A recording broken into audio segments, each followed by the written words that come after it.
We're coming to the end of the road of my post-Senior Bowl rankings, and it's time to talk about the tight end class. Remember, in this video, I talk about my top 10, but you can check out my top 20 on Twitter. Without further ado, what's crack-a-lackin'? It's your boy Broshmo, just in case you did not know. So go ahead, become a bro and subscribe. Leave this video a thumbs up if you enjoy the content as always. Let me know what you think in the comment section below. Let's have that nice, beautiful football discourse. And let's go ahead with number 10, Braden Willis out of Oklahoma. I got a 5th round grade on him. He is 6'4", 239. You'd be like, oh man, that's a bit undersized, but there's good. I think that'll be fine because I think that he's got a nice versatile skill set. If you look, he's more of a jumbo receiver, and he kind of plays it like he's very athletic. He brings good range, bringing good ball skills and after the catch ability. 15 forced missed tackles on the season here in 2022, or then in 2022. But he was very effective as a big slot option, and he could bully defenders at the top of routes. Now, despite that lack of size, he was relatively a very solid blocker in line. Remember, he faced many 3-man fronts there in the Big 12, and he showed the ability, though, to be a downhill blocker in offset packages. So I think he could be this like H-back in the NFL. So I think he's very versatile in that regard. He could be your big slot, your tight end too, your H-back and whatnot. And yeah, it kind of lacks the ideal size to really play in line consistently, and doesn't necessarily have many reps in the backfield or even as a ball carrier, and his hands can be a bit inconsistent. He had 7% drop rate, which is dangerously close to that 10%, but he came to the Senior Bowl. He really looked good, looked the part when Hunter Luepke couldn't make it. So I think he's kind of like emerged as that ideal potential fullback option in this draft right now. I can't wait to see how he tests out. But let's go ahead, get to number 9 in Davis Allen, senior out of Clemson, weighing at 6'5", 246, which I was surprised. I thought he was going to be in that 255 range, but it comes in 10 pounds lighter. But I got an early day 3 grade on him, and he brings a really good tight end 2 potential. Like, he's a very solid blocker, like pretty darn good red zone threat. He provides a big body, a big catch radius with only 3 drops throughout his career. He's been 16 and 19 for the contested catch point over the course of that career. Does a great job attacking the ball at the catch point. He shows really good body control in air. Like, I thought he had a really good Senior Bowl outing. Like, he does a good job of stacking defenders at the top of routes, and he could be assistant chain mover. He has decent pop in his hands as a blocker, and he does sink low, which you like to see. Now, I would say I came into the Senior Bowl thinking he was a baseline athlete, and still to some regard I think he is that, just a bit better than anticipated. He had a limited route tree, and Clemson spread offense doesn't bring necessarily very much suddenness or after the catch ability. Doesn't have those insane ball skills. Just really a good player to have on the roster, and just not someone who is really game changing. But I did come away much more impressed with his Senior Bowl performance. Number 8, Josh Wiley, coming in at 6'6", 260. Another one of these guys, these tight ends that I thought really helped their stock at the Senior Bowl. I have a 4th round grade on him right now, and just never really been very heavily used in Cincinnati's offense. Despite that length, very impressive hops, big catch radius. He's able to beat defenders consistently at the catch point. He was a little down at the catch point this season, but if you look at the prior 2 seasons, 6 for 11, pretty solid. His speed is very deceptive, and given a free release, he can really just blow by defenders. He sees the ball into his hands and shoots upfield really just in all one motion. He has been a consistent chain mover for the Bearcats. Over 40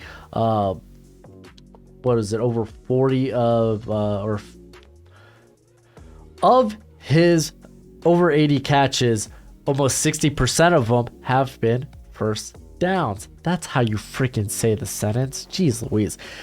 He runs a standard tight end route tree. He has put on a great deal of weight since 2020. If you look back, he was 232 at some point in 2020, and then now he's up to 260.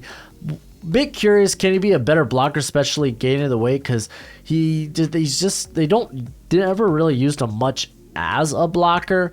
He has put on good bulk, good strength, but didn't really get a good look at if he could consistently do that against high tier competition there at the Senior Bowl. However, he can inconsistently latch on to players. Like he's not really a mover, but like kind of pop and go. Hasn't really done much during his career on contact, like after contact.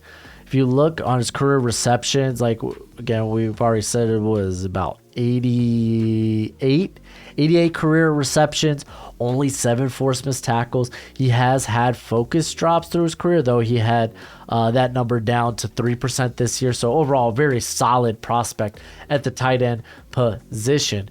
Then next, another Senior Bowl guy in Payne Durham. This time I got the name right. I always either say Durham Payne or Payne Durham, but 6'5", 248, 4th round grade on him. Very impressive Senior Bowl outing. He had very nice grabs on day 3 and a very good one that almost went for a touchdown in the actual game. And I actually came away a pretty darn big fan of Mr. Payne Durham here. Excellent build, good length. He offers plus athleticism. And on top of that, he's got a very big catch radius, high points the football exceptionally well, strong hands at the catch point. Love to see it. Sturdy build that's hard to bring down, 10 forced missed tackles this past season. He's also been a very good blocker at the second level, shows the hustle to get out in front of screens. I love the physicality he plays with as a blocker. And while he is a solid athlete, I wouldn't say he's the most fluid athlete, not a fluid route runner, but I would say probably the better between guys like Josh Wiley and Davis Allen. He's just not a dynamic athlete. And there has been, as a blocker, mainly like in pass protection or even against the run against quicker guys, he does tend to struggle. But man, I thought this cat made himself good money this past season and came in and showed that he belonged at the Senior Bowl. Now, we're going to get to the top 6 here, and these are the guys that are, I think, day 2, day 1 options, starting with Sam LaPorta out of Iowa, 6'4", 249. LaPorta had a pretty solid year there at Iowa, going for 58 receptions. We got almost 650 yards and a tutty. Very good receiving skill set. Not your typical Iowa good blocking type of tight end. He's more of a receiving option. He shows burst out his breaks, very crisp route runner. He is a mismatch nightmare, consistently separates. He has a little shiftiness and jitteriness to himself. He had 10 forced missed tackles in 2021. He had 20 this past season, so 30 over the last 2 seasons. Very, very nice. That's actually, I think, the most among the tight end class, which I got him here at top 100, man. He could very well be a top 75 guy with that. He tracks the ball well in air, especially considering his quality at quarterback the past few seasons, having to adjust to very poorly passed footballs, and catches well in traffic. I would say his contested catch percentage. It's been your average, your median. So you like to see that. The biggest concern for me is the hands. There is, not much of an inline blocker, kind of is what it is, but there's a lack of length, but also just the drops. This past season, 9.4%. If you look at that's like consistent through his career. 2020 to 2021 was 9.3. This year, 9.4. So consistently, he's showing inconsistent hands. I know the ball hasn't, like the passes haven't been ideal for him, but for those catchable balls, you tend to see the focus drops, and you don't love that. And again, as a blocker, not a complete guy by any means, but you're willing to bet on that receiving skill set, especially after the catch when it comes to him. On to number 5, we got Tucker Kraft out of South Dakota State, 6'5", 250. 5. Had a shortened year this past season because he hurt his ankle in the opener. Didn't return till week 8. So keep in mind when you look at those season stats why they're so low. But he does a really good job on routes like selling fakes, using hands to get separation. He shows strong hands at the catch point. He was 9-12 in contested catch situations. This year, he only had 1 contested catch opportunity given the injury. So it's not really fair to look at this season as a sample size of that. He tracks the ball well in air. He absorbs contact exceptionally well. I mean, even despite the shortened season for him because of the injury, he still had 9 forced missed tackles. Is still pretty good on 27 receptions. You'll really love to see it as a blocker. He keeps his feet movement, latches on well, and he still needs to be a bit more consistent, but he's definitely trending in the right direction. Now, not the most, I would say, explosive guy. He can get a bit plodding at times, but still, it's pretty darn good for the tight end position. And I did mention he has strong hands at the catch point, but he has many puzzling drops on film. Like this past season, again, small sample size, but 6.9% drop rate. If you look at 2021, it was 9.7, and it's not like, I don't think it's a ball skill issue. Like, just balls that he should come up with, like whether it's like, okay, maybe he's looking to go upfield, so it's like, okay, the focus issue, drops, you've seen those, but like legit, like him like slide in and make a catch, just kind of like this, like cup in like this, and just pops out of his hand. So there's puzzling drops there. Also, he was much better about this season, but again, smaller sample size, but there are times where he'll get called for false starts, trying to start the play on like just ahead. Kind of is what it is. He just tries to like get a head start when having to go up against edges, whether it's pass protection or even run blocking. But like I said, this is the dude trending in the right direction. He's kind of a mismatch nightmare, and big fan. Got him as a top 75 guy.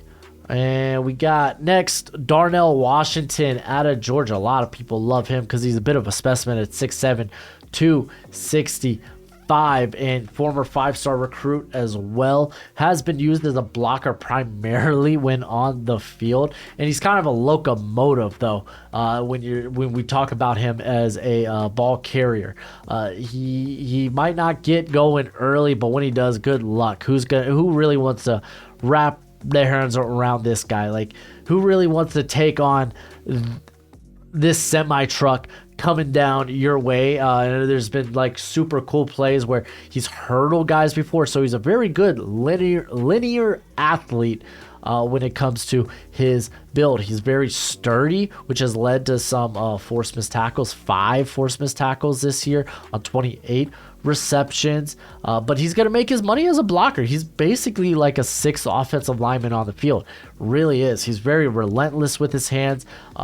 Just a bit of a mauler, man. He'll take defenders sometimes to the ground. Very strong at the point of attack, and it's just a nightmare to deal with at the second level. The contested catch numbers are pretty solid. They're in the average, and I mean, he's got ideal tools. Again, huge catch radius, big body individual. He's going to be an ideal red zone threat. And I will say this though, he's got a limited upside when it comes to being a receiver. Like, yeah, he can do a bit more than just be a red zone threat, but there are times his hands can be a bit inconsistent. As you look, I think it's a little under 15% drop rate over his career. Only 17 receptions coming into the season, and now only 45 throughout his career.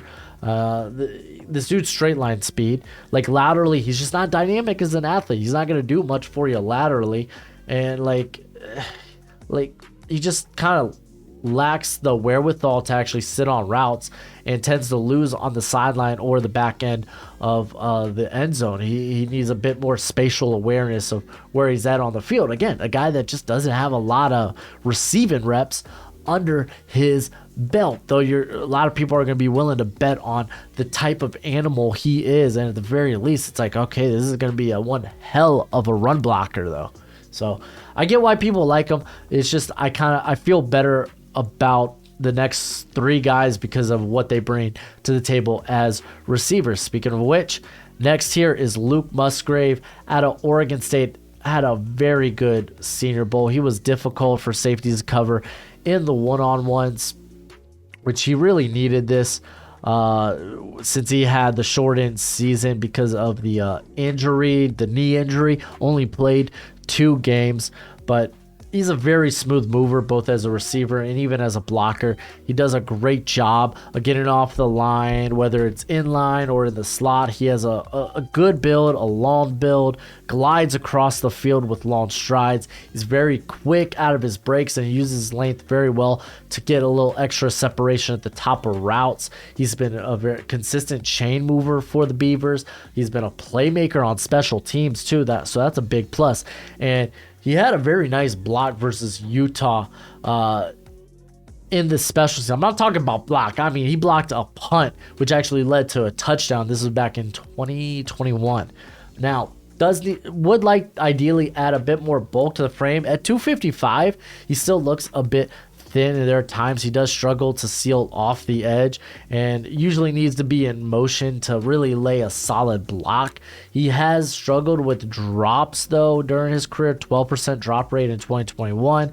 This year, again, very small sample size, but 8.3 drop rate, still something to kind of take a look at.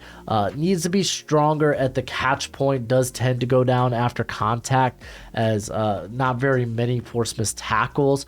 So something to be concerned. That's why I think these next 2 guys are your absolute top 2 tight ends in this class. Starting with Dalton Kincaid out of Utah, 6'4", 242. Had a hell of a season this past year at Utah. 70 receptions for 890 yards and 8 tutties. I got him as a top 50 guy, and it's going to be close between him and number 1. We'll get in a sec. But Kincaid had a very interesting pathway to Utah, as he was an unranked recruit, only playing 1 year of high school football at receiver. Went to the University of San Diego, where he moved to tight end and saw significant snaps his sophomore season. Led all FCS tight ends in yards per catch at 19 yards.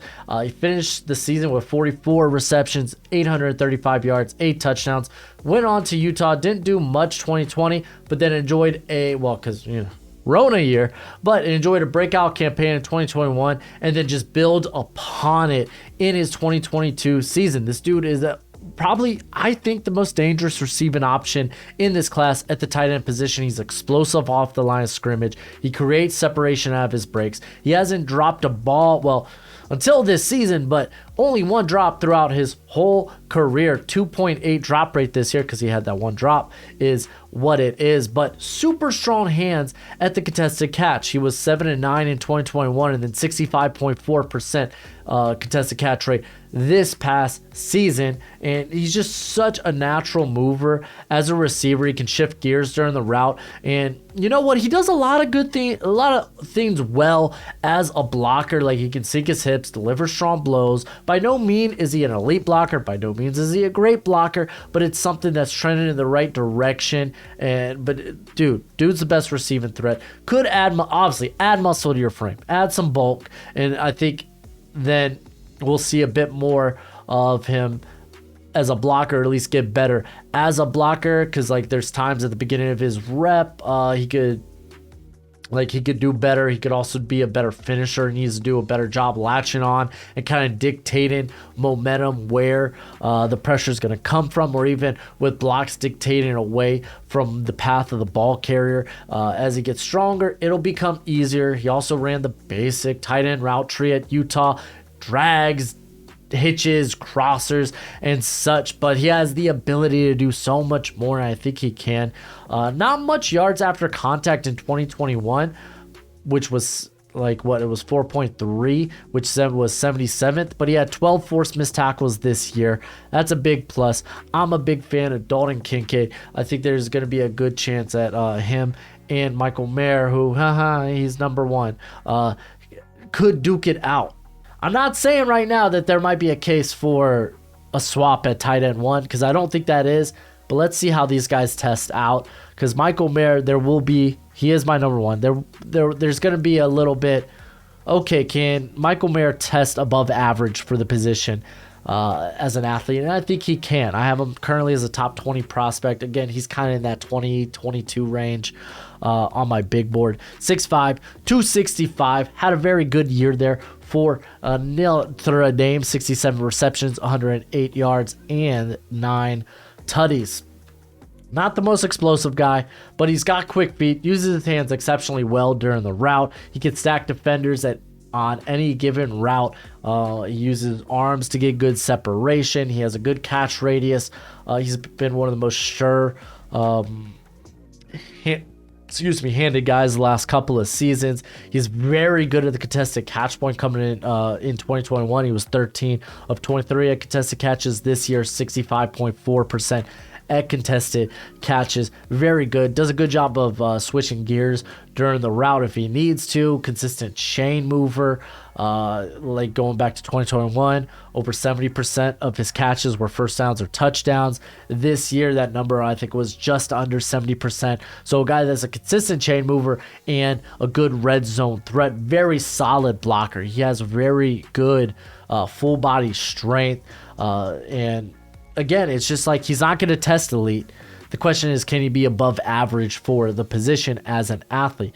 And even as a run blocker, he could be a bit more consistent with powerful strikes. Kind of nitpicking in there. He's still like a top 3 blocker, I think, in this class. Also, he's a good looking man. I can't lie. That boy looked like he could play any lead role in a high school musical or high school movie. He's a good looking dude. But that's it for the video. Go ahead, do the YouTube thing, and as always, let me know what you think in the comment section below. But until next time, you be easy, my friends. Later.